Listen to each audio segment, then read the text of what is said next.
A recent poll shows that Bernie Sanders is leading nationally, and he's doing so by double digits. This is a poll done by NPR, PBS News, and Marist, and it found that Sanders has 31% support nationally, up 9 points since December, the last time the poll asked about Democratic voters' preferences. Michael Bloomberg, Sanders' next closest contender, has 19%.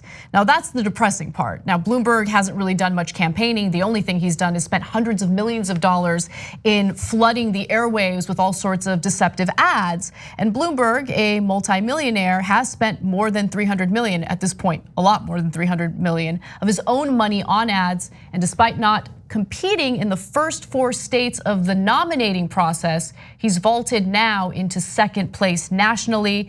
And then third among Democratic voters and Democratic-leaning independents is former Vice President Joe Biden with 15%, down 9 points since December. Now, to help me break down this news is Farron Cousins. He is the host of Ring of Fire and also executive editor of the Trial Lawyer magazine. Thank you so much for joining us, Farron. Thank you for having me, I appreciate it. Of course, it's really good to have you. So let's talk a little bit about there's good news and bad news here, right? So let's talk a little bit about the good news because I'm about to lose my mind with all the bad news that's in the news today. So do you see this Sanders momentum continuing? And first answer that question because there's a follow-up to it. I definitely do, and I think as more and more people across the country start to understand a little bit about Bernie Sanders, and more importantly, see all these kind of false attacks against him, which is something that we've seen way too much of for the last couple of months here, they understand that, wow, this guy's the real deal, and every time they try to tag him with some kind of baggage, it turns out to be nothing.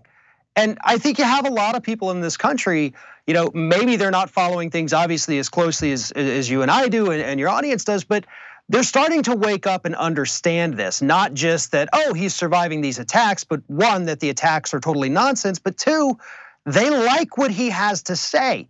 They saw the momentum build after Iowa and New Hampshire, and they understand that this guy's the real deal. 6 months ago, it did feel like a long shot. We really didn't think we would get to this point.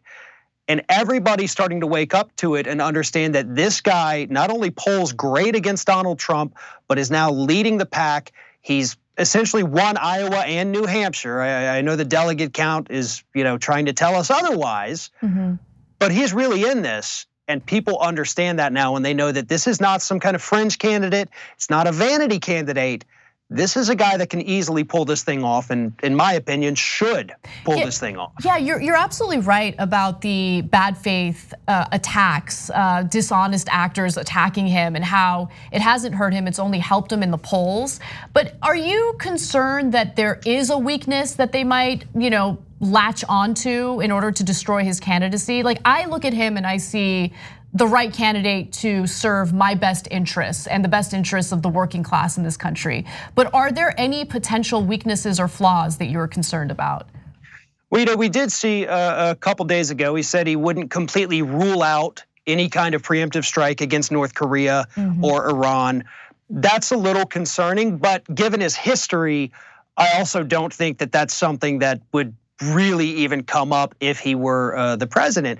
You also have, obviously, and this is one that some of the Bloomberg folks like to jump on, is his vote to give gun makers immunity, which he did offer his reasoning for that. Obviously, Vermont, you got a lot of hunters. These are, decent, good people who just like to go out and hunt, and they have guns, and we don't want to hurt them. I'm not huge on that reasoning, but at the same time, he has, I think an F from the NRA. So this is not a guy who's gonna go out there and say, no, let's not have gun control. He wants to do that. So that's another line of attack that really is not working all that well. So in terms of other baggage that may be out there, I just don't see it. This guy has been around for a very long time, obviously already ran for president once. And I think if they had really just kind of the silver bullet, they would have had their shot by now. And we're not seeing that. But with Bloomberg, my God, every other day we're getting a new tape of something horrible that this man has said. And each one seems to be worse than the one before it. That's not happening with Bernie because I don't think that that kind of oppo exists. Right. Yeah. Farron, this is John. Welcome to the show. Glad to have you on. Thank you. And so I wanted to ask you about Bloomberg. So obviously he's rising in national polls. We've seen that a couple points every week going back like the last 2 months now. What I'm curious is the fact that he's polling in first or second in some of the states that are coming up soon. He's in second in some of these national polls. To what extent do you believe it is sort of the inevitable result of the massive amount of spending that he's done and the fact that he hasn't been on a debate stage, he hasn't really faced any tough questions? Or could this just be Iowa, New Hampshire were a disaster for some of these centrist candidates, and they're looking for someone, so there's a bit of a, well, we're sort of flocking to Bloomberg. Is this an actual demonstration of his support, or do you think that this is temporary? I think that this is temporary. I mean, obviously, I think we do have some of the corporatist part of the Democratic Party out there that is now going to Bloomberg because Biden kind of bit the dust here. Buttigieg did well, but really is still falling in the national polling that we just saw come out. Probably not gonna do very good in Nevada and South Carolina. So his campaign is on rocky ground, even though it doesn't look like it, it actually is. But here's the thing about Bloomberg, as you pointed out, we're talking about hundreds of millions of dollars being spent on ads coast to coast. I'm down here in Florida, one of the reddest parts of Florida. Matt Gaetz is my representative and it's god awful, but we see Bloomberg ads all the time on the local channels. My grandmother told me the other day that I'm going with Bloomberg. He's the only one I know. He's the only one I see. He's the only one taking it seriously. And I had to try to explain to her that no, he's not the only one taking it seriously. He has unlimited money because he's the 8th richest man in the world, and he can afford to do this. The other candidates cannot.